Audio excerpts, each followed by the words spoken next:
Boa noite a todas, a todes e a todos. Está começando a nossa última noite do ciclo de debates da Transforma Live, aqui pelo Facebook da Transforma, Festival de Cinema da Diversidade de Santa Catarina.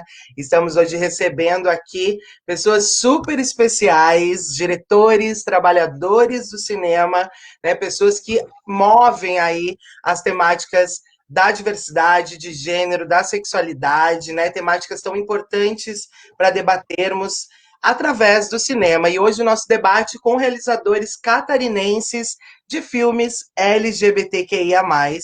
E agradecer já e falar que esse nosso projeto de ciclo de debates da Transforma Live tem o apoio do edital emergencial SC Cultura em Sua Casa, da Fundação Catarinense de Cultura e do governo do estado de Santa Catarina. Mas, sem mais delongas, hoje é sexta-feira e a gente precisa, mais uma vez, falar sobre nós, porque é tão importante isso. E aqui estamos hoje com duas figuras aí muito importantes. Eu quero agradecer imensamente a presença do Renato Turnes e da Adriane Canan. Sejam super bem-vindos, que bom tê-los e tê-las aqui com a gente nessa noite. Obrigado, Adri, obrigado, Renato, por esse aceite, né, poder compartilhar um pouco das experiências de vocês, né, atrás das câmeras, na frente das câmeras. E é isso, vamos fazer um debate lindo hoje. Vamos sim, mas antes de tudo, eu preciso apresentar os meus convidados, os nossos convidados, as nossas convidadas. Estamos aqui então com a Adriane Canan, que é diretora e roteirista, formada em jornalismo e com mestrado em literatura pela UFES, que é a Universidade Federal de Santa Catarina. Fez oficina de roteiro avançado na Escola Internacional de Cine e Television, EICTV, em Cuba. E entre seus trabalhos, roteirizou e dirigiu As Rendas de Dinho, documentário de 2019. Estamos aqui também com o Renato Turnes, que é ator, diretor e roteirista.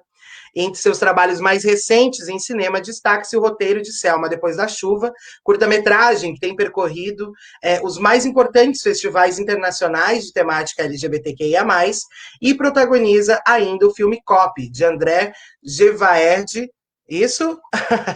E dirige o documentário Homens Pink, sobre memória da comunidade LGBTQIA+, a partir do recorte de seu encontro com 9 senhores gays, um projeto que inclui ainda uma performance solo inédita. Coisa boa, muito obrigado pela presença de vocês, sejam super bem-vindos. Obrigado. Posso falar? Posso fazer minhas colocações iniciais? Queria agradecer o convite. Estou muito feliz de estar aqui nesse projeto de vocês, que é muito legal. O Transforma é um evento que acrescenta muito para a nossa história, para a nossa luta e para a nossa produção. Então, muito obrigado pelo convite. Me sinto muito honrado e feliz, especialmente de estar ao lado da minha amiga, Adriane Canan, que é minha amiga já desde muitos anos, desde os anos 90, né, Adri, que a gente está aí nessa batalha. E então é sempre bom encontrá-la, né? E aqui essa forma nossa de encontro virtual, adaptado aos tempos em que vivemos, também é muito prazerosa. Então, muito obrigado. Acho que a gente vai ter uma conversa linda. Obrigado a quem está vendo também. Espero que todo mundo curta. E estamos aí para conversar. Muito obrigado.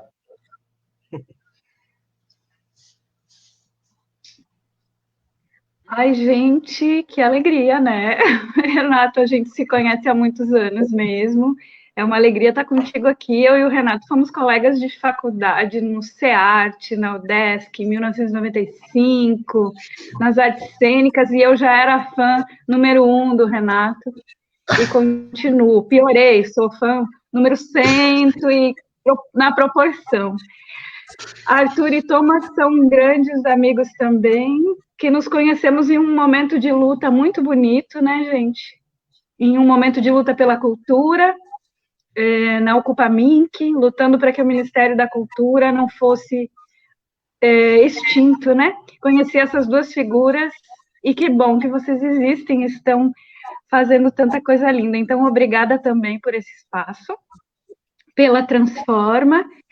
E, bom, debater cultura hoje em dia, de longe ou de perto, eu estou sentindo a gente bem pertinho aqui, com uma bebidinha, num projeto lindo, né, que vocês, apesar de não conseguir fazer o Transforma presencial nesse momento, também mostram o quanto não é só um projeto qualquer, é um projeto que quer continuar, que quer fazer o debate, então isso aqui já representa isso. Então, obrigada e parabéns. Vamos debater. Obrigado, amores. Que lindo ter vocês aqui. Então, para abrir esse nosso ciclo de debates hoje, gostaria de fazer uma pergunta para vocês que são trabalhadores da cultura aqui de Santa Catarina, né, do cinema e do audiovisual. E eu gostaria de saber como é que é trabalhar com cinema em Santa Catarina, principalmente nesse recorte de cinema LGBTQIA+. Bom, eu comecei a trabalhar com cinema aqui em Florianópolis num momento onde as coisas estavam começando a acontecer de uma forma mais organizada, assim, né? Começou a ter, né? Aconteceu o curso de cinema na Unisul, né? Então começou a ter uma produção, assim, estudantil, digamos assim, de cinema, e eu comecei a me envolver com isso. Eu ainda estava na faculdade, né, de artes cênicas, então, muito jovem ainda, eu comecei a experimentar a coisa do cinema, e também a experimentar uma realidade de produção e aprender a fazer as coisas de um jeito, né, que era essa coisa dos editais, das políticas públicas, né, dos concursos, das leis de incentivo, era todo um universo que estava começando também a acontecer, né, no Brasil e especificamente em Santa Catarina. Então, durante muito tempo a gente aprendeu como se mover, né, digamos, no âmbito da produção audiovisual a partir dessas estratégias, né, que de um tempo para cá acabaram sendo, né, sucateadas e minadas, pelo menos a nível federal, assim, de uma forma bastante ostensiva, né? Hoje em dia a gente vive realmente um ataque, né? Então, no nível do governo do governo federal, a gente está se defendendo e tentando, né, agir de qualquer forma, mas sem muito o que fazer, porque as coisas estão paradas, né? Tem mais de 600 projetos parados lá na Ancine, aprovados, esperando seus recursos. Com certeza nós estamos envolvidos em algum desses, né? Que estão lá bloqueados, na verdade, como uma forma de censura. É como uma censura que reaparece de um outro jeito, né? Uma censura contemporânea, que censura não a obra pronta em si, mas censura as formas de nascimento da obra, né? É uma censura capitalista, é uma censura que corta dinheiro, que corta verba, que corta possibilidades de projetos germinarem, serem produzidos e difundidos. Então, eu acho que a gente vive esse momento. Algumas coisas acontecem a nível estadual e municipal, assim, aos trancos e barrancos. Tem o edital, que às vezes sai, às vezes não sai, agora saiu, está com pouco dinheiro. É sempre um projeto. Eu acho que a gente viveu um momento onde a coisa aconteceu, né, e a gente conseguiu produzir, e agora a gente vive um momento de recrudescimento dessas políticas e de reimaginação de possibilidades. Eu acho que agora, né, a gente está vivendo isso, assim.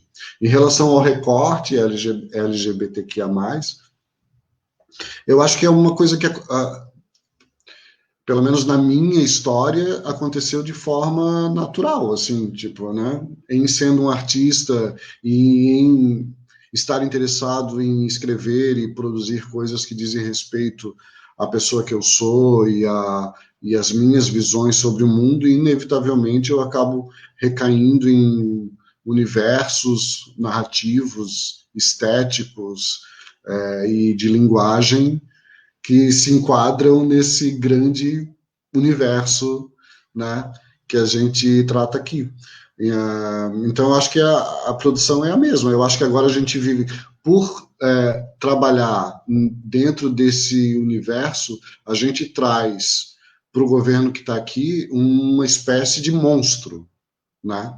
Então, com certeza, projetos que estão localizados nesse universo dos corpos divergentes, das sexualidades periféricas, eles vão ser muito mais, estão sendo, né, muito mais bloqueados dentro desse processo que eu falei no começo. Então, digamos, um nível a mais, né, de ataque. Existe um ataque à cultura, de maneira geral, como esse elemento que provoca essas pessoas de uma forma muito raivosa, e existe esse nível a mais que a gente está falando dentro da produção cultural, desse tipo de gente, dessas existências que são ainda mais atacadas, né? Então, a gente vive um momento bem difícil. Mas eu sempre gosto do mais.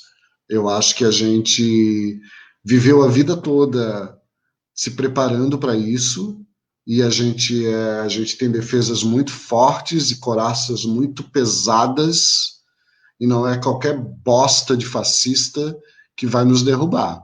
A gente encontra jeitos, como a gente sempre encontrou, de sobreviver e de resistir a qualquer coisa. A violência, a doença, ao maltrato, entendeu? A incompreensão, e se meteu com as pessoas erradas.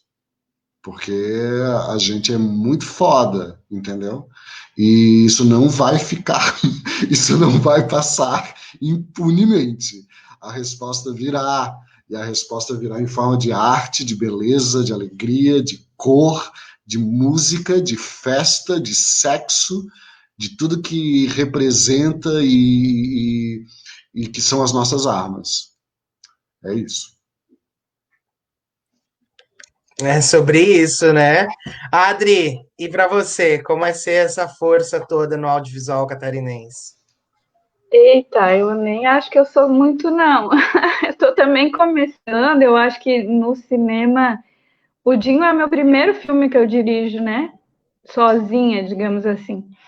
Eu sou uma filha de camponeses que veio lá da roça, né? Do Oeste.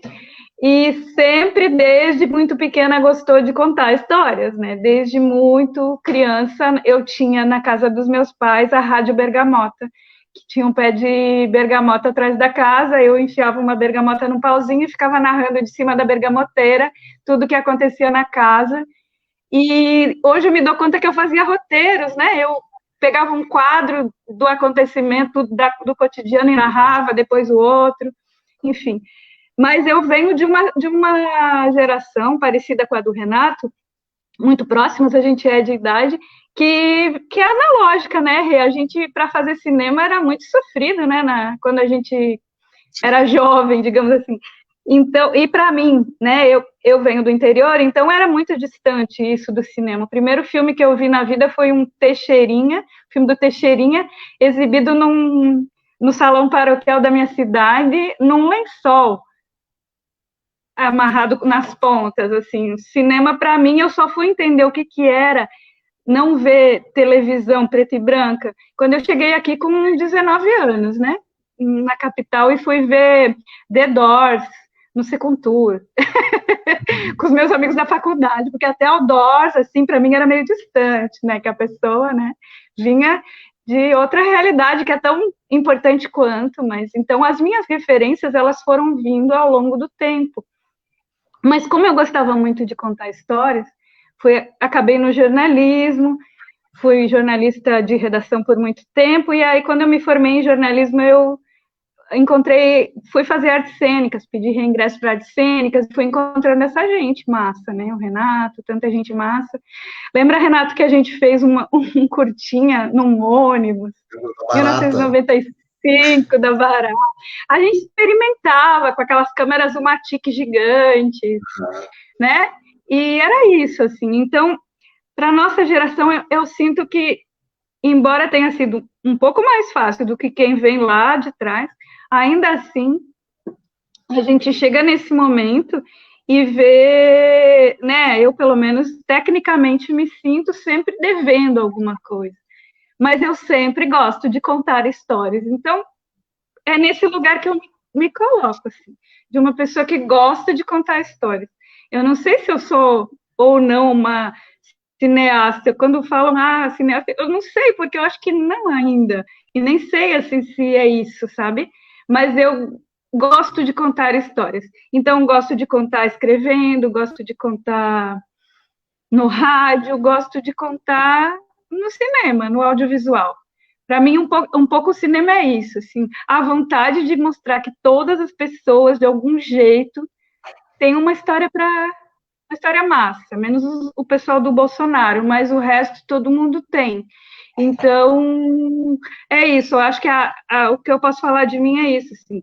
Acho que meu lugar nesse espaço é de uma pessoa que ama escutar histórias e contar histórias. E aí, muito contemplada na fala do Renato, a gente chega nesse momento da história desse país, com um governo anticultura, né? Mas não anticultura porque por ignorância, não. Anticultura como projeto, né, Renato? Como projeto fascista, como projeto de destruição imagética, como projeto de destruição da diversidade, como projeto de dominação, assim, da imagem única, né? Então, eu acho que nesse lugar que a gente está nesse momento, pessoas como nós, todos nós, todas nós, todos nós, que gostamos de contar histórias, de ouvir pessoas, como tu fez no Homens Pink, lindo, ouvir pessoas contar suas histórias, somos importantíssimas, porque eles estão querendo pasteurizar a gente, né? Então, seja da forma que for, contar histórias nesse momento é muito importante. E aí a gente chega nessa história de fazer cinema em Santa Catarina. É uma luta, como se diz na minha terra, né? Cotidiana, né? Porque a gente precisa de recursos públicos, ao mesmo tempo são escassos, é sempre uma luta. Mas é como tu disse, assim, se meteram com as pessoas erradas. Eu acho que a gente nunca vai deixar de contar histórias e vai seguir querendo que todo mundo brilhe, né? Porque eu acho que a gente, quando conta uma história, como tu fez, como o Thomas faz, como o Arthur faz, a gente está colocando outras pessoas no palco, né? Que é um pouco o papel do documentarista, do cinema. A gente está ali, mas está fazendo outras pessoas brilharem, né? E nós não vamos se entregar mesmo. Não sei se era isso. Não vamos entregar jamais, de jeito nenhum, né? Acho que essas falas que vocês trazem escolheram as pessoas erradas para odiar, né? Sobre esse lugar da nossa resistência, como as nossas lutas, né? Assim como os trabalhos mais recentes de vocês, as rendas de Dinho da Adri e Homens Pink do Renato, trabalham com essa resistência que é histórica, né? Uma resistência que não é de ontem e que resistimos a todo tipo de violência. Nós, né, corpos LGBTQIA+, corpos de negros e negras, corpos dissidentes dessa norma hétero, cis, branca, né, que a gente tanto fala e que é importante a gente retomar, estão aí resistindo a diversas pandemias o tempo inteiro, né? A pandemia do preconceito, a pandemia das negligências, a pandemia do ódio, né? E agora essa pandemia do Covid, ela só é mais um adendo para que nós possamos mais uma vez nos fortalecermos, né? E sobre isso, eu queria trazer então uma pergunta agora mais para o Renato, e a gente vai entrar então agora num quadro de perguntas mais específicas sobre os trabalhos de vocês. E antes dela, agradecer a todo mundo que está aqui com a gente, vão compartilhando, se vocês tiverem dúvidas, perguntas, podem mandar aqui para a gente também, um super beijo para todo mundo. Mas eu queria saber, Renato, assim, né, você tem um histórico aí bem importante também no cenário teatral, né, em direção de teatro, nesse espaço das artes cênicas, e eu já pude ver diversas produções também, quando eu morava em Chapecó ainda, né, trabalhos que me marcaram muito e que sempre foram muito importantes para o cenário teatral catarinense. E eu queria saber de você como, né, em que momento você faz essa transição no sentido de você estava no palco, né, você estava dirigindo, você também estava nos bastidores do teatro, mas enquanto ator você sempre esteve à frente das câmeras, né, atuando, trazendo toda a sua arte aí para o cinema numa forma enquanto ator. E eu queria saber sobre esse teu momento aí de ir para trás das câmeras, né, enquanto roteirista, enquanto diretor. Passaram alguns algumas demandas nessa sua cabeça de tipo de problematizar onde é que eu tô, o que eu tô fazendo, como é que eu vim parar nisso, ou sempre foi um lugar de encontro, como o teatro também foi na sua vida? Eu acho que as coisas acontecem de forma natural, assim, né? Nada foi planejado, né? Eu sempre gosto de falar que essa coisa de direção é assim, quem fala que a gente é um diretor são os outros, né? Acho que é o Peter Brook que falou isso uma vez no livro dele. E acontece um pouco isso. Na verdade, eu comecei a fazer cinema como ator, dentro desse processo que eu falei antes ali para vocês, né? Num âmbito onde todo mundo estava experimentando, né? Então, eu ainda estava na faculdade, eu recém saído da faculdade, quando comecei a fazer as primeiras coisas. Na verdade, as primeiras coisas em audiovisual que eu fiz foram com a Laine Milan, na TVI, que era uma produtora que tinha aqui em Florianópolis, que era dela, nos projetos para TV, assim, Santa Catarina em Cena, Contestado. Lembra disso, Adriana? E ali foi as primeiras coisas que eu fiz em audiovisual. Quando eu encontro a Lane, a gente sempre fala sobre isso. Assim, né? E depois eu conheci o pessoal, o Marco Martins, a Loli Menezes, que também era gente que estava vindo da faculdade Unisul, né? Que era um curso novo de cinema, era uma das primeiras turmas, e a gente rapidamente se identificou, assim, criativamente. Eu comecei a produzir várias coisas com eles. Depois a gente acabou formando uma produtora que existe até hoje, a Vinil Filmes. Eu não faço mais parte da sociedade, mas a Loli e o Marco, né, ainda tocam uma produtora que é super atuante. E ali, no âmbito da produtora, eu comecei a desenvolver outras coisas, assim, além do lance da representação, né?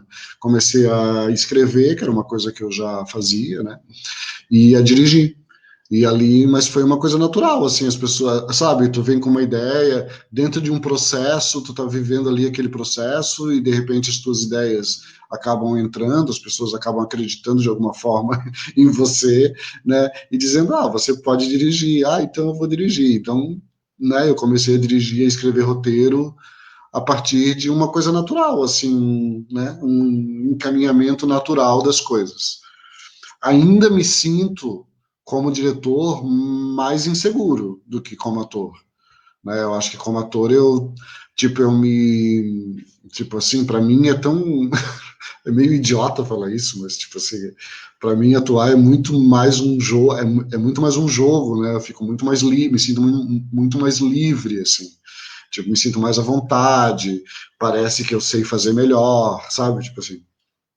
E como diretor, não, né? Porque a direção traz mil outras responsabilidades, né? Tipo, o diretor de cinema, ele atua, interfere em todos os momentos do filme, né? Tem orçamento, tem produção, tem desprodução, tem pós-produção, né? De alguma forma tu está envolvido em muitas coisas e acaba sendo responsável por procedimentos muito amplos, assim, né? Em vários, não só artísticos, né? Mas também, assim, práticos, burocráticos, financeiros, né? O cinema é uma máquina muito grande, assim, tem muita gente envolvida. Então, a gente que vem do teatro, um gato. A gente que vem do teatro, que é acostumado com essa coisa artesanal, né? Pequena, só nós. Quando começa a produzir cinema e a estar envolvido não só como ator em cinema, a gente começa a ver que o cinema é uma coisa grande, é uma mais num âmbito mais industrial. Então tem muita gente envolvida, tem muito orçamento envolvido, né? É todo um outro processo assim de construção da obra. Então eu me sinto muito assim quando eu estou produzindo cinema como diretor, eu me sinto muito seguro com as pessoas ao meu redor, assim, né? Porque eu sempre estou junto de pessoas que eu sei que sabem mais do que eu, sabe? Que resolvem coisas técnicas as quais eu não domino inteiramente, né? Então, tipo, o cinema, assim como o teatro, é essa arte também da coletividade, onde as diferentes habilidades se somam, né? E o diretor é apenas esse, digamos, esse eixo central que tem controle sobre a ideia, né, sobre o conceito, né, sobre a coisa toda, que diz sim ou não no final, mas que tem esse compartilhamento de saberes, de conhecimentos, né? Então também é um trabalho de ser humilde, digamos assim, ao ponto de dizer, pô, você sabe mais do que eu sobre isso, né? Sobre coisas técnicas de fotografia, sobre coisas estratégicas de produção. Tipo, então eu não sou um diretor que domina todo o processo. Eu confio nas pessoas ao meu redor, na equipe e no conhecimento, na habilidade, na experiência deles para executar os projetos, né? Então, acho que essa é a diferença principal. Assim, eu me sinto. A coisa do documentário é uma coisa que também surgiu naturalmente, porque eu comecei a fazer documentários porque eu me interessei na linguagem documental no teatro, né? Então, vários dos meus trabalhos em teatro como diretor partem de procedimentos documentais, assim, de estratégias documentais, né, de entrevistas, de documentos, dessa coisa da materialidade da memória, etc.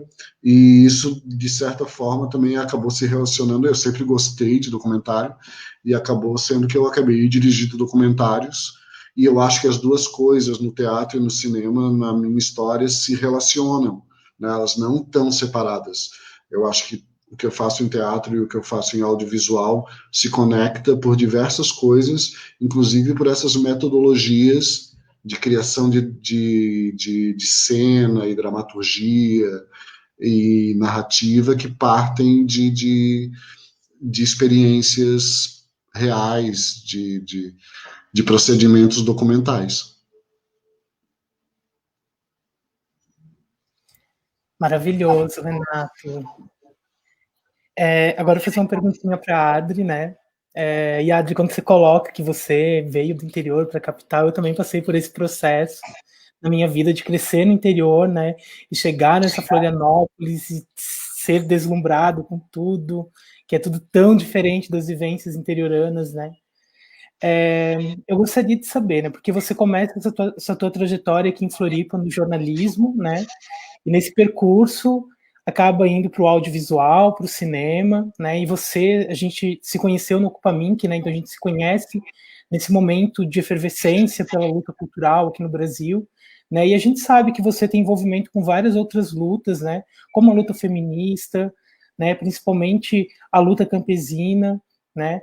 E a gente vê esses temas também sendo evocados, né, com força no teu trabalho, tanto os trabalhos escritos, né, de escrita criativa, quanto os teus trabalhos no cinema. E eu gostaria de saber, assim, mais de você pessoalmente, como toda essa bagagem que é a Adri Canã, de lutas, de envolvimento social, de militância social, como isso reverbera e repercute no teu trabalho criativo, tanto os trabalhos escritos quanto os trabalhos no cinema. Vocês conheceram a Rosinha, que deu o ar da graça passando aqui, minha gatinha. A minha filha viajou e eu fiquei com eu e os nossos 3 gatos aqui. Eles estão extremamente carentes porque estão sentindo falta dela. Então, se aparecerem por aqui, é isso. Então, acho que como o Renato falou, né, que ele carrega em si esse ator incrível que ele é e ele leva para o cinema, né, isso tudo, essa vivência, eu acredito que a gente é um pouco isso, né? A gente não sai do jornalismo e vai fazer cinema e fecha uma portinha e agora eu vou fazer só isso, né? A gente é o que a gente é o que é hoje, né? O que a gente viveu, o que a gente carrega. Então é bastante, para mim é muito importante olhar para mim hoje, com 40, quase 48 anos, e olhar para mim lá atrás, com 16, tentando vestibular para jornalismo, porque eu achei que era um lugar onde eu podia contar histórias, né? Justamente porque eu gostava de contar histórias e eu morava numa cidade pequena, e eu disse, que faculdade que eu posso fazer? Obrigada, mãe, que me disse, estude, faça faculdade, vai ser bom para você. Eu acabei no jornalismo, mas também porque na época eu não sabia que existia faculdade de cinema, eu mal sabia que existia artes cênicas, tanto que eu fui fazer depois. Eu mal sabia que existia escrever livros, escrever, né?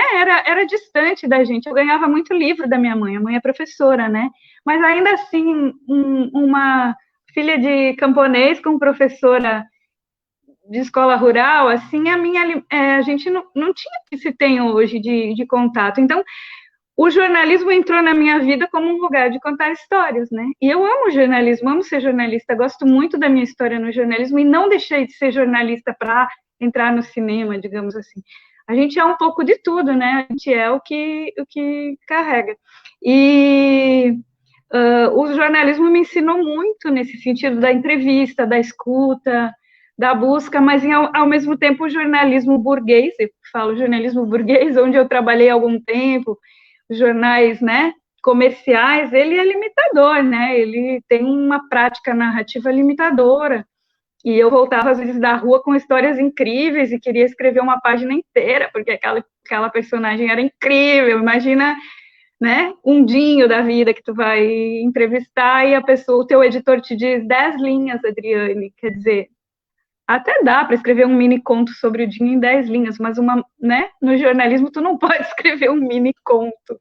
Então eu acho que entrei no jornalismo e a partir dali também pude sobreviver, né, financeiramente nesse meio, mas eu comecei a buscar, tanto que eu fiz mestrado em literatura, fiz muitas oficinas de literatura, fui estudar um pouco de cênicas, não terminei porque fiquei grávida, um monte de coisa. Aí, o cinema como o Renato disse, é meio que normal eu ter caído, tentar essa forma de narrar histórias, né? Não é assim, quero ser cineasta. Eu nunca tive esse sonho de ser cineasta. De novo, eu volto para o ponto principal. Gosto de contar histórias.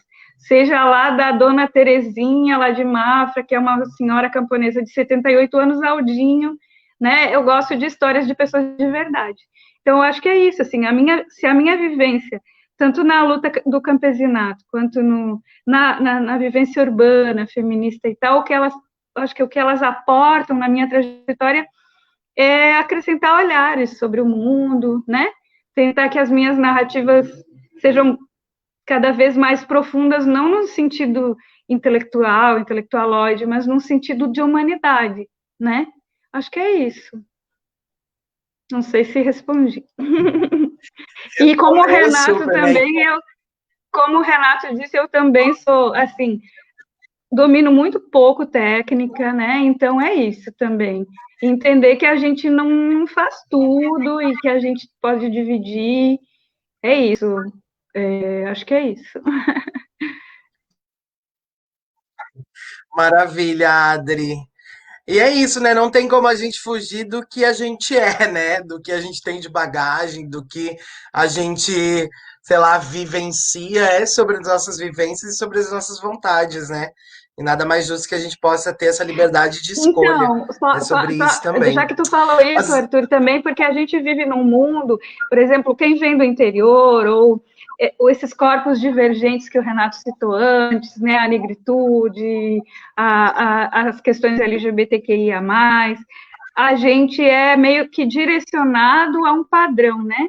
Um padrão estético, um padrão técnico, um padrão de beleza, um padrão. Então, também, não deixar essas vivências escaparem da gente é uma resistência, né? Porque se a gente se adapta ao meio, é muito fácil se pasteurizar, né? Opa, a narrativa que vende, a narrativa boa, a fotografia bem feitinha, o não sei o que, porque isso também é uma construção capitalista, cultural, branca, eurocentrada, né? Do que é o belo, do que é o esteticamente perfeito, tudo isso. Então, acho que se a gente entender essas vivências que a gente carrega como uma riqueza que a gente tem, como o que nos torna diferentes do resto, não melhores, mas diferentes, porque a gente tem essa carga, eu acho que a gente está resistindo. É isso. Exato, Adri, muito bem lembrado. Acho que é sobre isso, né? Existindo e como todos esses padrões, essas normas ditam, né? O que é o certo, o que é o errado, o que é o cinema, né? O que é cultura, e a gente está aí para subverter essa norma mesmo. E falando em subverter normas, eu quero saber agora de vocês, adentrando mais nesses trabalhos que a gente teve o prazer aí de ver acontecendo, né? De verem eles adentrando ao salão aí do cinema brasileiro, que são os trabalhos de vocês mais recentes, né? As Rendas de Dinho e Homens Pink. E sobre Homens Pink, Renato, eu queria saber de você um pouquinho sobre esse acontecimento, né, no audiovisual brasileiro, que é Homens Pink, e a gente tem visto nos últimos anos uma representatividade cultural brasileira, né, de vivências LGBTQIA+, muito maior, né, do que a gente tinha há, sei lá, 5 anos atrás, 10 anos atrás. Parece que é distante, né, mas não é. E aí eu queria saber de Homens Pink, além dessa representatividade toda, a gente também vê uma sensibilidade, né, e uma importante discussão sobre velhice, né, principalmente a velhice gay, num país onde é marcado historicamente por esse boom também do HIV e AIDS, né, dessas negligências acerca do vírus HIV e AIDS nos anos 80, e também pelos altos índices de violência contra a comunidade LGBTQIA+, o que envelhecer para a comunidade LGBTQIA+, no Brasil é um privilégio. E aí eu queria saber o que te levou a abordar essa temática, né, de Homens Pink, tantas vezes esquecida, né, e apagada na sociedade brasileira, que é as histórias, as vivências de LGBTQIA+. Conta um pouquinho pra gente o que te leva a trazer Homens Pink pro grande público, pra gente, e marcar esse bafo todo. Aham. Na verdade, a ideia de Homens Pink surgiu, obviamente, como sempre surge, de uma inquietação pessoal, assim, na verdade, quando eu fiz 40 anos, eu comecei eu acho, e acho que é natural em todo mundo, comecei a refletir muito, assim, sobre o processo de amadurecimento e de posterior envelhecimento das pessoas, né? O meu especificamente.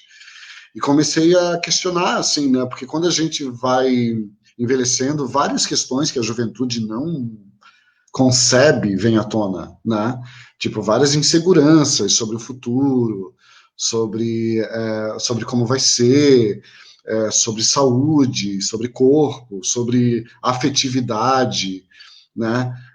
Vem à tona, né? Nesse processo. E também uma espécie de retrospectiva, assim, vem à tona. Tu já tem um passado, sabe? E tu começa a se lembrar do passado. E eu comecei a procurar entender isso em mim, assim, tipo, e nesse processo eu comecei a me lembrar dos caras mais velhos da minha juventude. Eu comecei a me lembrar de quando eu comecei a sair, de quando né, eu me entendi como um homem gay e comecei a frequentar os lugares e a encontrar esses caras que eram mais velhos que já eram adultos, porque eu era novinho, sei lá, tinha 16, 17 anos, e esses caras já tinham 30, já tinham, né, 30 e poucos, e comecei a me lembrar deles, e comecei a me lembrar de como eles eram uma referência para mim, assim, né, uma referência de existência mesmo, assim, né, eles eram os caras que eram descolados, eles eram bonitos, eles tinham parceiros, eles tinham trabalhos, na existência deles na minha vida, mesmo sendo inalcançáveis, né, porque eu era uma bichinha novinha e eles eram os caras, tinha uma referência, pô, olha só, tem uma possibilidade de futuro, porque quando a gente é uma bichinha novinha, né, a gente acha que tem muitas dúvidas sobre se vai dar certo, como vai ser, tudo que o mundo ao nosso redor diz que não é legal, né, e a gente é bombardeado também por essas imagens de controle que a gente estava falando antes aqui nos bastidores, né? De uma vivência LGBT sofrida, sabe? De um futuro tenebroso. Era também a época da AIDS, porque isso foi nos anos 90, então também tinha um estigma muito forte sobre a doença, né? Então, tipo, o sexo era acompanhado por por um fantasma, né, que era esse fantasma da doença, que era incurável, que era intratável, e que era a morte. Então tinha a ideia da peste.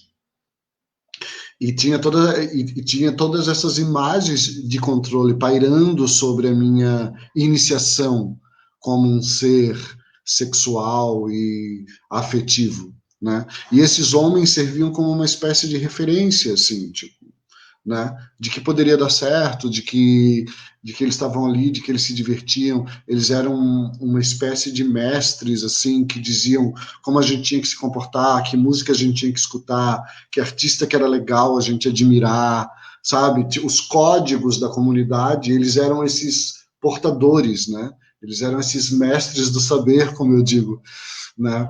Que ensinavam aos mais jovens que estavam chegando como é que era ser gay, né? Que lugar eu tinha que ir, que música, né? Que roupa eu tinha que vestir, né? Como é que era paquerar, como é que era arrumar sexo, quais eram os códigos, né? Tudo isso. E eu comecei a ver que essas pessoas sumiram conforme o tempo foi passando. Onde eles estão? E aí eu comecei a me questionar sobre isso e a estudar também o tema. E comecei a ver que existe um processo de invisibilização, né, na comunidade dessas pessoas que vão envelhecendo e que vão se afastando dos meios de convivência, assim, dos lugares, né, onde a gente frequenta e tal, vão se afastando por várias razões, e uma delas é o próprio jeito como a comunidade internamente lida com elas, né? A comunidade é muito centrada na questão da juventude, da beleza, né? Então a gente valoriza por demais. A sociedade como um todo valoriza isso, né? Mas a gente também tem nossa parcela de culpa em tipo, afastar de alguma forma as pessoas que vão envelhecendo, que vão deixando de pertencer àquele padrão tido como o desejável, né? O sexualmente atraente, né? O que está na moda, esse tipo de coisa. Essas pessoas, elas começam a ser vistas, a se sentirem sendo vistas dentro da comunidade, mesmo nos próprios espaços de convivência, com sarcasmo, com deboche, com ironia, com repulsa em muitos momentos, e se afastam. E eu comecei a questionar isso tudo, né? E comecei a entender o quanto a memória da comunidade é rompida em algum momento, né? Então a gente acha que a militância começou ontem, né? E quando não, quando tem uma história de luta e de resistência e de sobrevivência que vem de muito antes, e que essas pessoas, essas que eu citei que fazem parte da minha história, mas e as anteriores, né, muito anteriores, que viveram e lutaram e resistiram e etc. Acho que a própria epidemia da AIDS é responsável por essa ruptura, de alguma forma, né? Porque muitos homens maduros morreram, né? E existiu então uma ruptura nesse processo que eu narrei no começo, de transmissão de saber, de conhecimento, de códigos, porque as pessoas que vieram depois já não tinham mais tanto aqueles caras maduros, sabe? Ou eles morreram, ou eles estavam sumidos, ou eles não se sentiam bem nos nossos espaços de convivência. Então, eu acho que isso tudo acarretou rupturas na nossa história, na nossa memória da comunidade, que repercute hoje nesse tipo de pensamento que a gente vê, nesse tipo de militância que se desconecta da história da luta, né? Que se acha portadora de toda a luta, sabe? Como se tivesse começado hoje. E das próprias histórias que nos moldam e que moldam como a sociedade cis, hétero, branca, normativa nos vê. Então, eu acho que é importante entender a nossa própria história, para, a partir daí, entender como a sociedade nos vê e, a partir daí, elaborar estratégias de resistência. Então, eu comecei, então, a partir disso, a bolar essa ideia de um documentário onde eu encontrasse pessoas e criasse novamente esse elo entre o mais velho e o mais novo, de transmissão de memória, de conhecimento. Então, escrevi o projeto, né, junto com a Milena, dentro do âmbito da Lavaca, Milena Moraes, e a gente foi contemplado pelo Rumos, né, o Itaú Cultural viabilizou o projeto e a gente começou a produzir. E daí eu encontrei em Florianópolis e em São Paulo esses 9 senhores, e o documentário é basicamente uma conversa minha, o meu encontro com eles, né, onde eles me contam histórias, e a partir das histórias que eles me contaram, eu construí uma dramaturgia onde, digamos, eles contam as primeiras experiências, o despertar do desejo, da sexualidade, como era ser um jovem gay na época deles, isso eu estou falando de anos 60, 70 e 80, o surgimento da AIDS, a epidemia é o grande elo que conecta todos eles, porque todos eles viveram intensamente a epidemia, né? Ou perdendo todo mundo ao redor, ou eles próprios convivendo com o vírus, e o processo de envelhecimento, né? E a gente aborda isso. E eu me coloquei muito no filme também, porque eu acho que também é um processo performático, assim, né?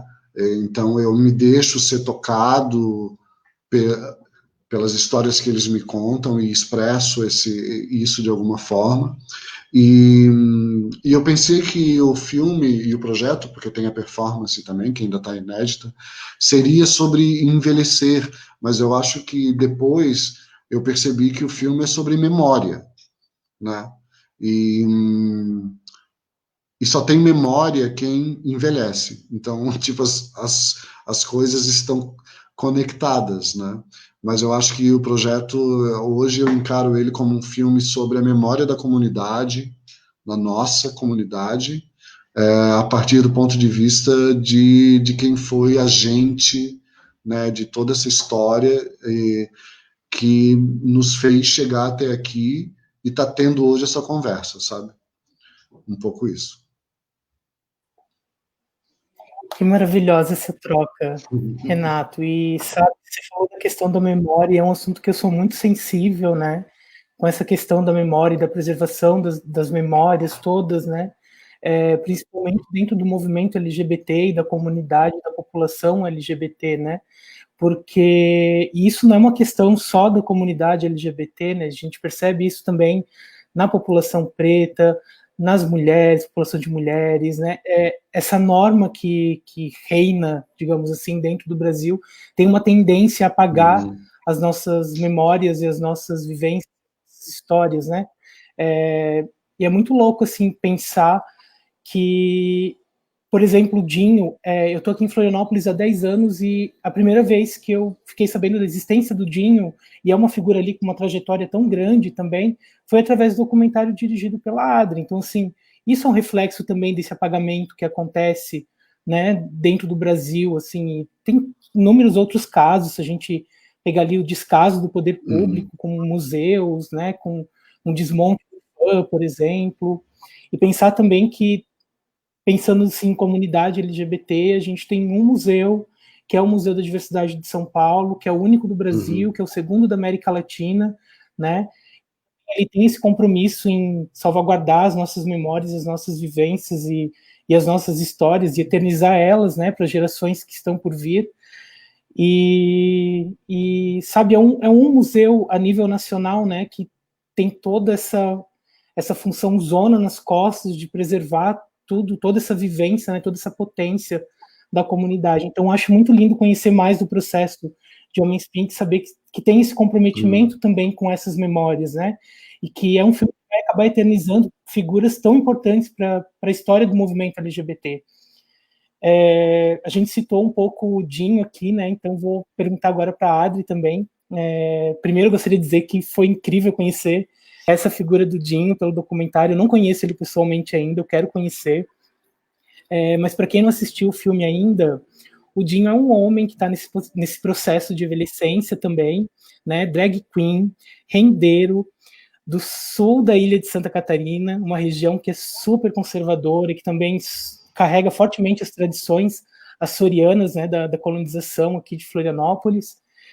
E eu queria saber, Adri, como foi para ti essa trajetória, né, de encontrar essa figura e pensar um processo de documentar, né, essa figura, e ao mesmo tempo como tem sido para você tudo que está acontecendo assim, em relação às vendas de Dinho, né, indo para vários festivais mundo afora, né, e trazendo essa vivência que é tão singular, tão particular da figura do Dinho e colocando ela para o mundo apreciar também. E gostaria de saber também como tem sido para o Dinho se ver representado nesse filme, né? E vendo toda essa repercussão, né? Sendo que Dinho é essa figura com toda essa potência, mas que também foi muito negligenciado em seus fazeres artísticos. Então, né? O Dinho, ali do Panto Sul, né? Então, eu só queria dizer que eu já vi Homens Pink e, por favor, assistam, porque é lindo demais. Eu chorei, ri, fiquei mandando vários áudios para o Renato. Obrigada por compartilhar, porque realmente é um filme muito lindo e realmente me remontou a Florianópolis dos anos 90, final dos 80. Nisso, tipo, o Renato faz um resgate histórico muito lindo. Só que é um resgate histórico, não dentro do que a gente entende por documentação cronológica, história, né? Um resgate histórico subjetivo, né? Com muita, muita beleza, assim. Obrigada por esse filme. Vejam, Homens Pink. E o Dinho, ele dialoga, a gente estava falando, né, Renato, com Homens Pink, porque sim, o Dinho acabou de fazer 64 anos, agora, semana retrasada, dia 8 de outubro. Levei um bolinho lá no Mercado Público, cantando parabéns, foi ótimo. E o Dinho, ele tá feliz demais, ele fala que ele é a Julia Roberts do Pântano do Sul agora, porque todo mundo passa ali no mercado e fala, tem um filme teu, né? Nossa, tem um filme teu, que maravilha. Então, o Dinho, ele nasceu para ser uma estrela, né? O Dinho é um superstar dentro da realidade dele. E aí, quando o Renato fala sobre sobrevivência, né? O Dinho, ele é um moleque dos anos 60 no Pântano do Sul, pai militar, família inteira da pesca, perdeu a mãe muito pequeno, e ele precisou sobreviver e fez o que pôde, né?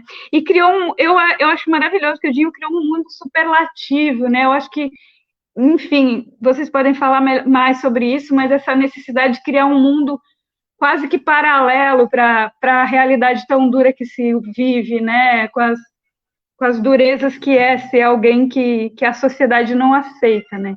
Então, o Dinho, ele, desde muito pequeno, ele foi o desregrado do Pântano do Sul. Ele dizia, eu nunca entrei no armário, como é que eu vou sair, né, gente? Não tem como sair, porque eu nunca entrei. Eu sempre fui o Dinho lá no Pântano do Sul.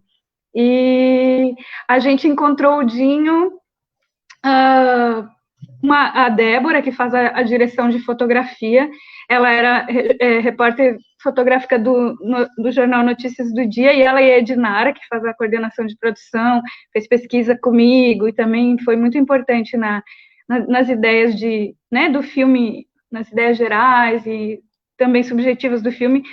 Foram uma vez no Pântano do Sul fazer aquelas coisas bem chapa branca de jornal, né? A Dudalina, sei lá o que, estava lançando uma nova linha e pediu uma matéria com rendeira sobre essas coisas que jornal, né, comercial. E a Débora e a Edinara foram parar na Casa das Rendeiras no Pântano do Sul, e quando entraram, deram de cara com o Dinho lá, já era o máximo. E aí a Edinara voltou para a redação, né? Meu Deus, tem um homem rendeiro lá no Pântano do Sul, e deram um boxezinho com 5 linhas sobre a história do Dinho, e foi isso, né? E aí, por um acaso do destino, eu e a Débora fizemos uma série de matérias juntas em São Paulo, eu o texto e ela a foto, e no último dia, depois de 10 dias de trabalho, a gente foi beber na Augusta, tudo começou num porre na Augusta. E aí a gente, como é bom trabalhar junto, não sei o que tal, fazer um doc. Ela falou, cara, tem um personagem no Pântano do Sul que tu tem que conhecer, figura e tal. Aí eu voltei na hora, fui pro Pântano tomar cachaça com o Dinho, e aí, deu match, né? Deu match geral. A gente ficou muito amigo, tomou todas as cachaças do mundo. E aí ele foi me contando a história dele. E aí eu percebi que essa figura, né, que tentou ser rendeiro na adolescência e só conseguiu ser rendeiro aos 50, quase 50 anos, né? Tem uma elipse ali entre o momento que ele diz, nossa, eu não quero ser pescador, não, eu quero fazer renda. E ao momento que ele consegue fazer renda, tem um círculo assim grande, né? E aí ele mora no Canadá, ele mora em São Paulo, ele mora em tudo que é lugar, ele é cobrador de ônibus, ele é garçom, ele é motorista de ambulância. Então o Dinho é de uma humanidade assim que toda a humanidade cabe nele, toda a universalidade do ser humano, né? Sobrevivendo do jeito que pôde. E aí o filme começa com a ideia de um homem, essa ideia até meio... Depois a gente conversando assim, essa ideia até meio que exótico, um homem rendando, sabe? E de repente, como o próprio Renato falou, né? Ele deixa de ser isso e ele se transforma numa história universal de uma resistência, de uma vida disponível para resistir, né? Que ele é até hoje. Ele diz que agora eu sou a cuidadora de idosos dele, né? Que eu botei o INSS dele em dia, um monte de coisa que a pessoa não tem, não vive nesse mundo. O Dinho é superstar mesmo. Aí ele falou: que bom que eu envelheci, agora eu tenho minha cuidadora de idosos, minha diretora. Ou seja, a gente virou muito amigo, a gente se fala todos os dias, agora durante a pandemia ele veio do Pantano do Sul, me trouxe tainha, me trouxe uma plantinha e me trouxe essa renda, para quem não conhece, isso é renda de bio, de presente. A gente se ama muito, sabe? De verdade, assim, é um amor muito lindo que a gente criou. E eu só posso agradecer essa figura. E ela carrega tudo isso que o Renato falou, que vocês falaram. O Dinho viveu os anos 80 em São Paulo, perdeu muitos amigos para a AIDS, para o preconceito, foi embora para o Canadá, voltou, e ele se acha, assim, um sobrevivente. Ele disse, eu tive muita sorte, porque muitos dos meus não estão mais aí, né? Então, muitos dos gays que ele convidava, dos amigos gays, para vir fazer o desfile no Pântano do Sul, já se foram também. Então, quando a gente conta a história do Dinho, a gente está contando a história de muita gente, é igual o Homens Pink, né? Tem 9 pessoas, mas é a história de uma grande comunidade retratada ali. Eu acho que é isso. Falo um monte também, mas é isso. Nossa, como é importante e bom ouvir esses processos todos, né? E perceber que o que a gente faz enquanto espaço artístico é muito mais do que a gente entrega, né? É muito mais do que se vê e como é parte da gente, né? E parte de uma história que às vezes fica apagada mesmo, né? São as nossas vivências, nossas vontades, nossos medos, né? E quando vocês trazem de forma documental figuras tão importantes, importantes no sentido de que se hoje, né, eu aqui com os meus 24 anos, Thomas, enfim, e tantas LGBTQIA+, que estão aí resistindo nesses novos tempos, tem uma construção por trás, né? E essa construção ela é muito inviabilizada pelo próprio movimento também, diversas vezes, né? E como o audiovisual, né, o cinema, ele tem um papel importante que é o registro imagético, assim, que muitas vezes outras expressões não vão trazer, né? Essa memória que se perde, essa memória que é desgastada, isso é tão importante, assim. Eu quero agradecer imensamente por me sentir também acolhido por esses trabalhos de vocês, né? E como muitas LGBTQIA+, com certeza, se sentem acolhidas pelo Homens Pink, né? Por Rendas de Dinho, e é sobre isso. Nunca é sobre nós, né? Sobre o eu, é sobre nós, sobre todas nós. E ainda nesse diálogo, eu queria fazer uma questão aqui, a gente vê que tem o pessoal aqui já se agitando nos comentários, e a Milena Moraes, né, que faz parte aí desse projeto incrível do Homens Pink, que constrói a Lavaca junto com o Renato Turnes, ela trouxe aqui um questionamento, acho que vale, né, a gente trazer aqui para o grupo também. Houve algum, de qualquer ordem, a Milena Moraes pergunta aqui no nosso chat, tanto para a Adri como para o Renato, estar tão imerso nas realidades de suas personagens, né? Houve algum, de qualquer ordem, vocês entenderam, né? entender? É para o Renato e para a Adri. E aí, houve algum, de qualquer ordem, né? Estarem imersos nessas Algum que, realidades? no caso, algum problema? Eu também. Algum que, Algum Milena? que, algum que, Milena? Houve algum? Milena, algum que? Sim, eu acho que vamos esperar ela digitar enquanto a Milena vai trazendo esse algum. Maravilhosa, eu amo. Conflito. Conflito. Houve algum Conflito. conflito de qualquer ordem, tanto para a Adri como para o Renato, estar tão imerso nas realidades de suas personagens?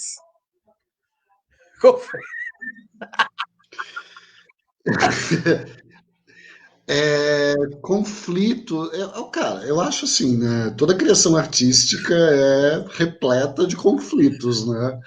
Tipo, são conflitos que nos impulsionam a, de alguma forma, elaborar esses conflitos em alguma forma, né? Então, sim, teve muitos conflitos dessa ordem, nenhum conflito do tipo, assim, ruim, né? Do tipo, mas conflitos de ordem existencial, eu acho. Eu acho que existem, né? Tipo, eu me senti com todos eles muito conectado. A gente inventou um processo onde eu né, encontrava eles antes, porque é diferente, por exemplo, do processo da Adri, que conhecia, que era um personagem, e que ela o conheceu e teve conversas. Eram 9 pessoas que eu não conhecia, né? Que eu ia buscando, assim, porque alguém falava, tem tal pessoa, e a gente ia atrás, e é sempre um processo estranho, né? De repente liga uma pessoa, oi, tudo bem? Eu sou cineasta, sou produtora, Milena, né? Tipo assim, a gente tá com um projeto, sempre, é meio complexo, assim, né? Porque tu tá entrando na casa da pessoa, tu tá entrando nas memórias da pessoa, tipo... E eu tentei fazer um recorte. O filme tem vários recortes, né? Tipo, porque eu acredito um pouco nisso, que a gente tem que falar do micro, né?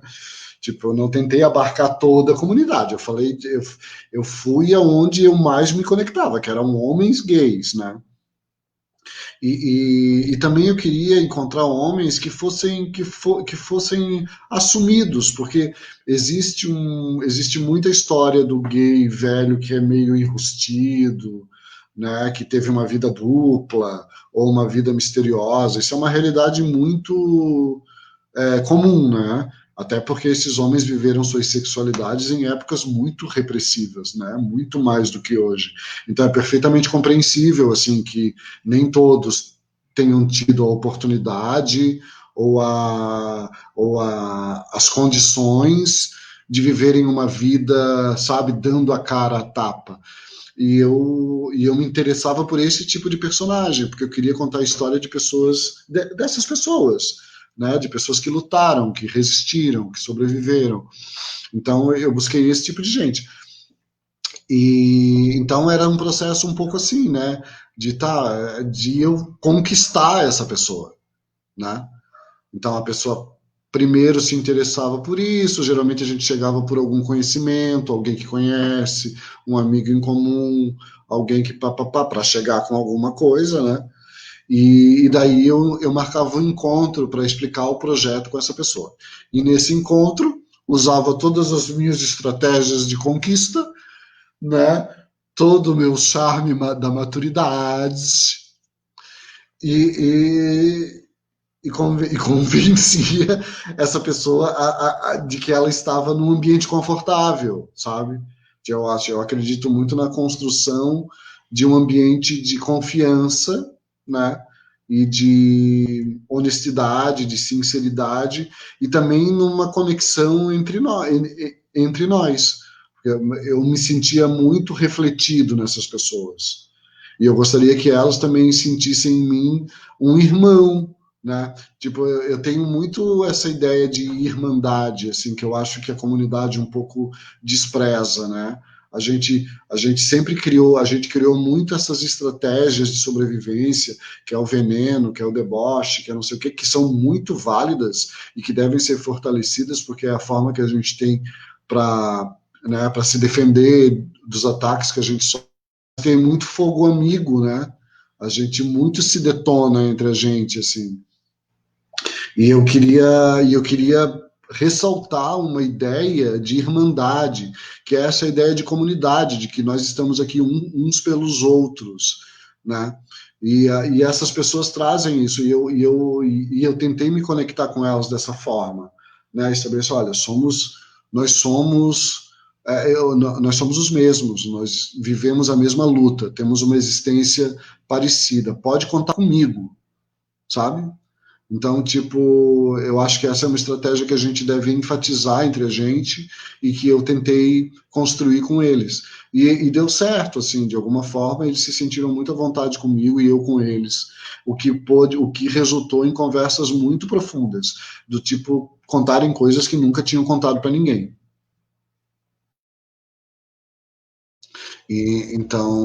Esse é o resultado que a gente teve desse processo, assim.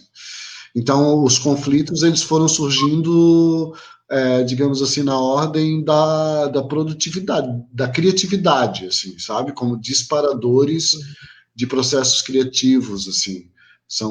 E eu me vi muito neles, assim, via todos os meus irmãos, sabe? A gente que, tipo, revia a nossa história. Me lembrei de muitas coisas da minha juventude, adolescência, de como era, a partir de coisas que eles nos contaram, antes da internet, antes das coisas todas, né, a própria coisa da afetividade, da sexualidade, do sexo, da festa. E eu procurei, a gente estava até falando um pouco sobre isso, né? Eu procurei fazer uma história que fosse uma história de gente que passou por coisas muito difíceis na vida, mas que fosse um filme que contasse histórias de vida, sabe? Onde imagens de controle que foram construídas sobre nós, especialmente porque o momento da AIDS é muito forte no filme, que fossem, de alguma forma, desconstruídas, assim, em função de outro tipo de imagem, de imagens que são a nossa força, que são as imagens da festa, as imagens da montaria, as imagens da resistência, as imagens da graça, do humor, sabe, da cor, da música, da performance, coisas que nos definem como seres existentes no mundo, sabe? Tipo, eu queria que no final do filme as pessoas ficassem com essa imagem na cabeça, não com a imagem do envelhecer, do abandono, da doença, da solidão, da peste, da morte, que são imagens que a sociedade construiu sobre nós e que nós, de alguma forma, incorporamos como se fossem a realidade, né? Então, tipo, às vezes a produção cultural sobre a gente é muito contaminada por essas imagens que não foram construídas pela gente, porque não éramos nós que construímos as imagens sobre nós, né? Então, o que é para por exemplo, um menino gay muito jovem, de 14, 15 anos, que está começando a se entender no mundo, ver imagens tão péssimas sobre quem nós somos, sabe? Imagens de violência, de morte, de doença, de abandono, de famílias que não falam. Tipo, tudo isso existe, tudo isso deve ser representado. Mas o que importa também é a gente construir imagens de vitória, sabe? E eu acho que no fim a gente conseguiu construir com o filme uma ideia de resistência, sabe, de que é, porque tem um fio condutor no filme que é a festa, que é a Maria, que é o Carnaval do Roma, tem a figura do Paulinho, que é uma figura absurdamente alegre, sabe, que contém tudo que é de bonito na comunidade, sabe, que é o fervo, que é a festa, que é a montaria, que é a cor, que é o deboche, sabe, e essas são as nossas armas. Eu tentei fazer isso e desconstruir essas imagens que a gente, às vezes, no intuito de denunciar, sabe, acaba enfatizando, acaba fortalecendo, sabe? Imagens que não foi a gente que construiu sobre nós. Não foi a gente que fotografou o Cazuza para a capa da Veja morrendo de AIDS, sabe? Foi a sociedade heteronormativa que fez aquilo, para nos dar medo de existir.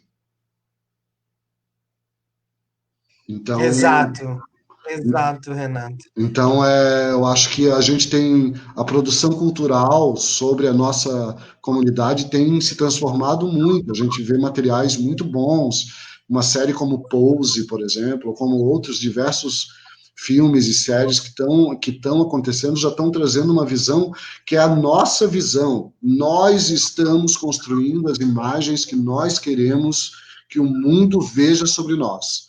E a partir disso, tudo se transforma. Exato, arrasou muito. E vamos, e assim, né? É bem esse diálogo que você traz, como que a nossa imagem é criada, né? Como os nossos corpos, toda essa demanda da violência, ela é criada para que a gente fique no armário, para que a gente fique trancado dentro de casa, né? Para que a gente não apareça à luz do dia. Não é à toa que boa parte de todas as nossas vivências artísticas da comunidade LGBTQIA+, se dá nos guetos, né? Nas vielas, no escuro, à noite, né? Nas boates, num fervo que é nosso, que é no in, né? E isso tudo também é uma violência externa da heteronorma sobre o esconder essa comunidade, né? Esconder as corpos políticos na sociedade, né, que possam trazer questionamentos sobre toda essa norma aí, que é a norma heterossexual, cisgênera, branca e por aí vai. E para você, Adri, ainda nessa pergunta da Milena, né, como que foi esses conflitos todos, internos, externos, esse processo aí, porque você traz, né, essa vivência toda do Dinho, que por mais que ele é essa figura solar, né, ele é essa figura tão generosa e acolhedora, mas eu acredito também que resgatar essas memórias pode ter vindo aí muita coisa à tona. Como é que foi esse processo também de trazer essa história, botar a cara no sol junto com o Dinho? Então, que ótimo ouvir o Renato, assim, porque na verdade eu, Adri, sou um pouco essa figura branca, cis, heteronormativa, né? E eu acho que esse foi o meu maior conflito, Renato e Milena, beijo, como direção, né? Quem que eu sou nesse lugar? Quem que eu sou dirigindo um filme, e ainda que era a minha primeira direção, né? Uma insegurança tremenda, e a história de alguém que toda a vida tentaram calar, né? E aí é bem louco isso que tu fala, Rê, porque quando eu e a Débora começamos a pensar a fotografia, era para ser uma fotografia mais escura, mais nostálgica, mais triste, mais filmar no inverno do Pântano do Sul, para mostrar como ele sofreu por quase ter sido expulso do seu lugar. E quando eu comecei a tomar cachaça com o Dinho e ele começou eu disse, meu Deus do céu, não é nada disso, né? Não é nada disso, essa é a história que eu quero contar do Dinho. Eu e a Débora, bêbadas, tomando cerveja na Augusta, imaginamos uma história para o Dinho. Mas essa não é a história do Dinho. E assim, isso que foi um conflito inicial, para mim foi uma gigantesca, um portal, assim, que se abriu. E eu comecei a conversar muito, eu e a Débora com o Dinho, e a gente falou, Dinho, e tu falou antes também, offline, né, sobre fazer uma homenagem. Eu disse, cara, esse filme tem que ser uma homenagem pro Dinho. É um filme que o Dinho tem que gostar muito, o Dinho tem que gostar demais desse filme. Ele tem que, tipo, beijo para esse filme, sabe?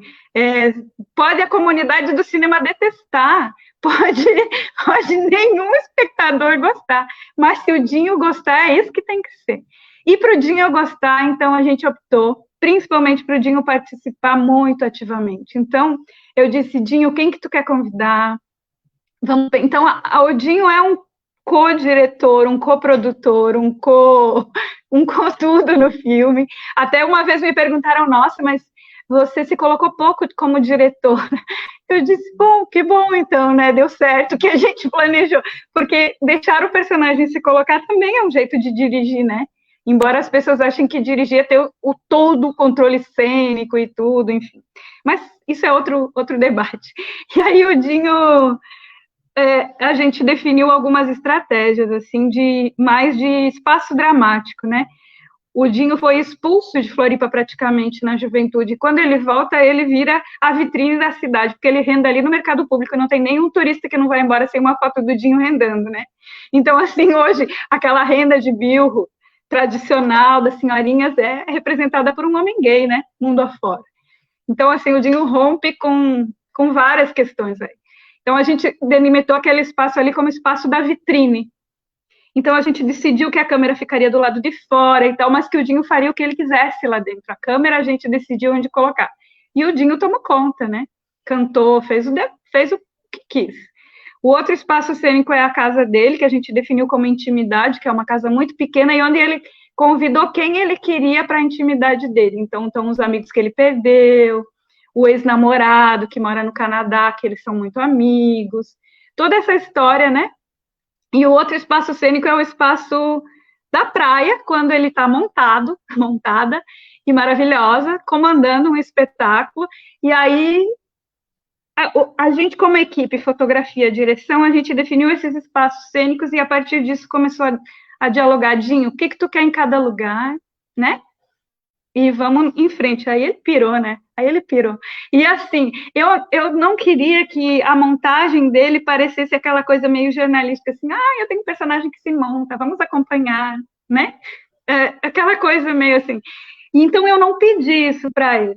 Até que chegou um dia e ele disse assim, tá, tu vai me filmar montada ou não vai? Eu disse, então vamos.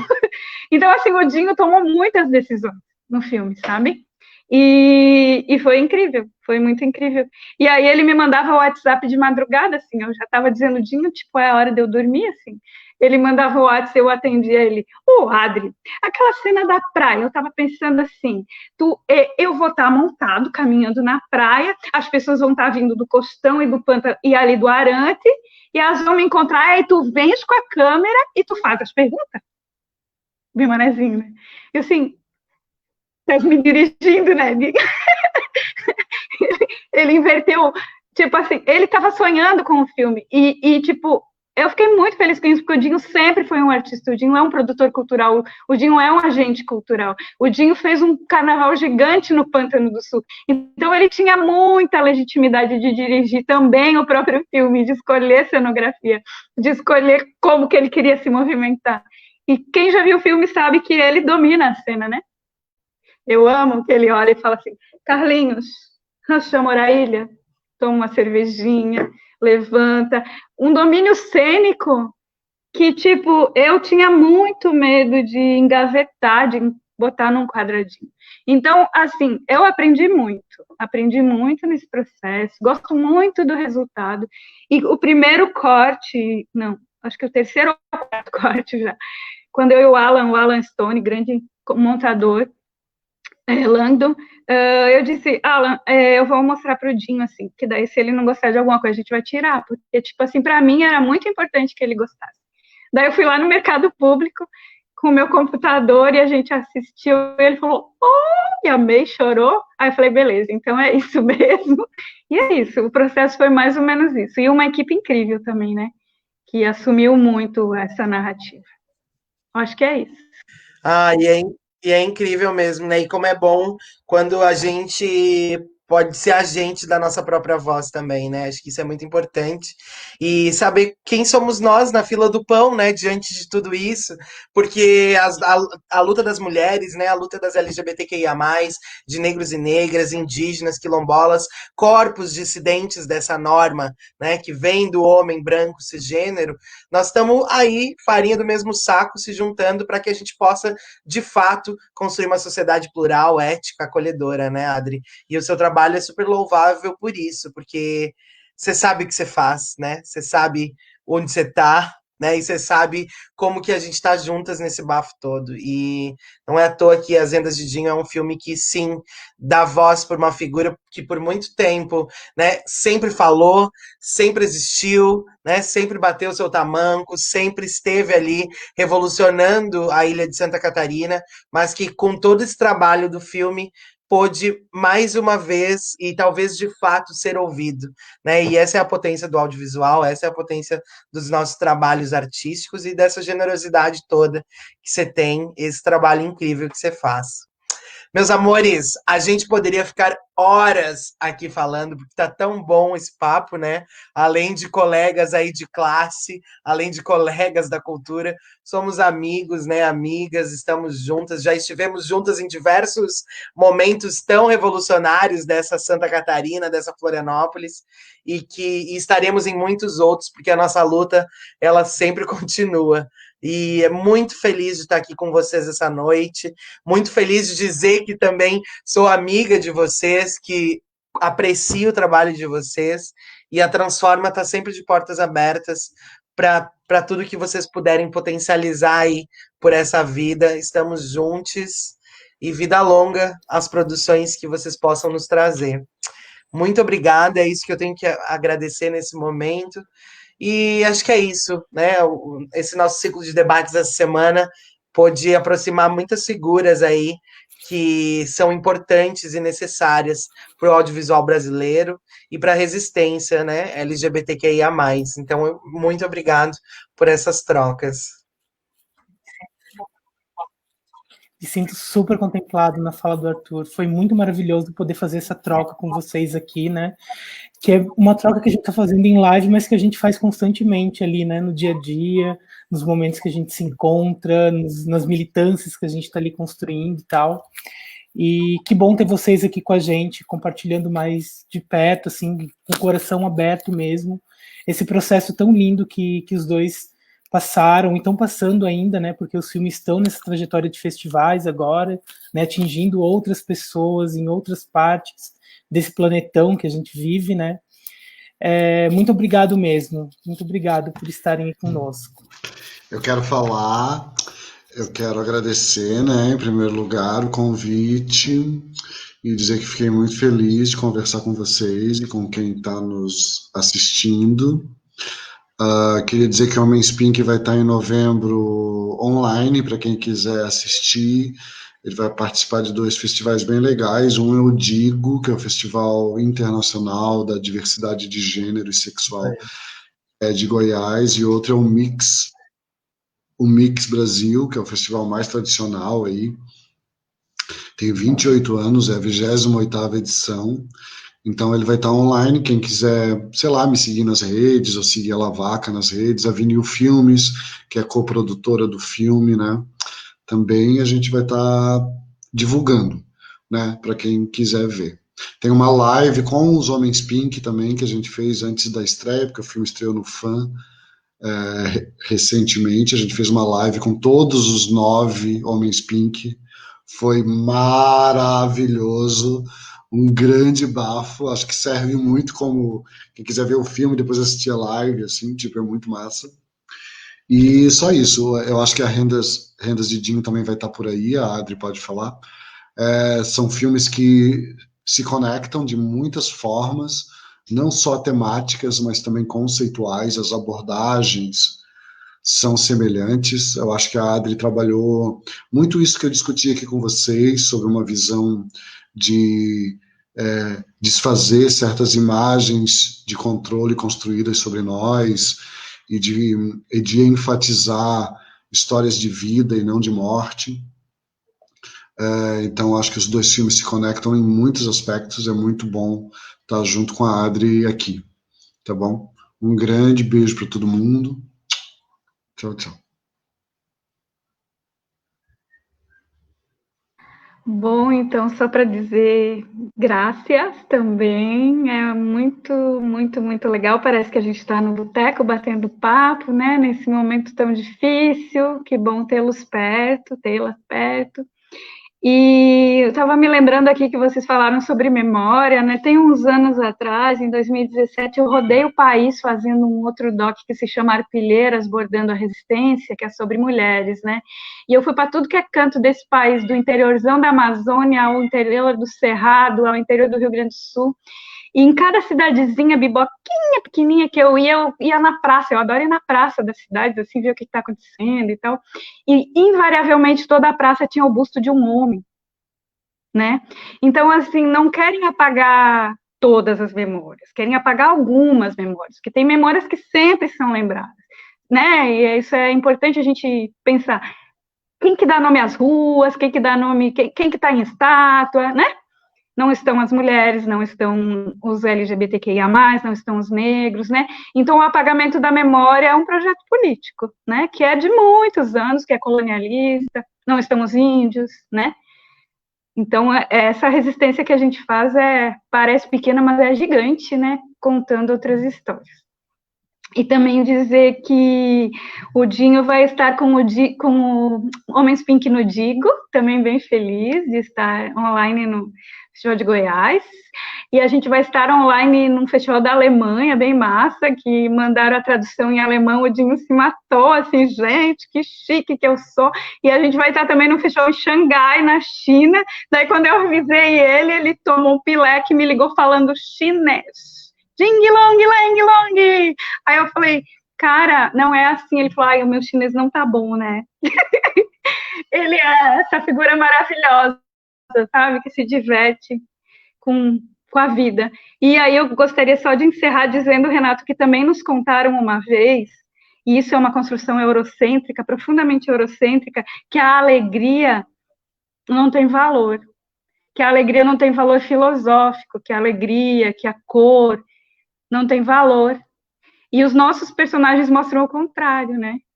Que todas essas vivências, elas existem com alegria, e elas são alegria. E é assim que essas pessoas gostariam de viver. A tristeza é condição social jogada sobre nós, sobre as mulheres, sobre os LGBTQIA+, essas violências. Então, quando a gente conta filmes desse jeito, ensolarados, sobre trajetórias de vida que tiveram super violações, mas a gente resolve contar desse jeito, a gente não está sendo frívolo ou menos profundo do que contar com uma fotografia pesadíssima ou sem brilho. Eu acho que a gente também precisa reparar nisso, né? Nessas construções de que a filosofia mora na tristeza, na dor, porque isso também é uma construção, né? Isso também é uma construção social para que a gente se acostume com a dor. E acho que o resto é tolice, né? Acho que é bem legal a gente pensar esteticamente sobre isso. Beijos e muito obrigada. Ai, que delícia, que bom ter compartilhado essa noite com vocês e encerrar o nosso ciclo de debates da Transforma, Festival de Cinema da Diversidade de Santa Catarina, né? Hoje o nosso debate foi com realizadores catarinenses de filmes LGBTQIA+, recebemos Adriane Canã, Renato Turnes, né? Queremos agradecer imensamente ao Edital Emergencial, SC Cultura em Sua Casa, a Fundação Catarinense de Cultura e ao Governo do Estado de Santa Catarina por potencializar ainda mais a Transforma. Somos o único festival LGBTQIA+, de Santa Catarina, resistimos nesse estado que por tanto tempo nos negligenciou, né? Estamos ocupando espaço sim, e não aceitaremos que mais uma vez a heteronorma nos diga que não conseguiremos. Resistimos todos os dias em Santa Catarina, no Brasil, no mundo, e se precisar, a gente chega na Lua. Acompanhe a Transforma. Quero agradecer imensamente ao Thomas Dadam, meu companheiro, meu amor, por compartilhar essa semana e por compartilhar a vida, porque é sobre isso. Ai, gente, eu vi esse namoro começar, eu tenho que dizer isso, eu vi. Eu amo. E a gente sou meio que madrinha, eu acho. Adri né? tem um pezinho aí nesse relacionamento, sim. E essa nossa live também vai estar disponível no canal da Transforma no YouTube. Depois acessem lá. E logo, logo sai o nosso podcast desses episódios incríveis que a gente realizou de terça-feira a hoje. Então acompanhem nas redes sociais e seguimos juntas por um mundo mais plural, ético e generoso. Boa noite. E bom final de semana. Quem puder, fique em casa. Se cuidem para que a gente possa se encontrar pessoalmente em breve. Beijo, boa noite. Beijos.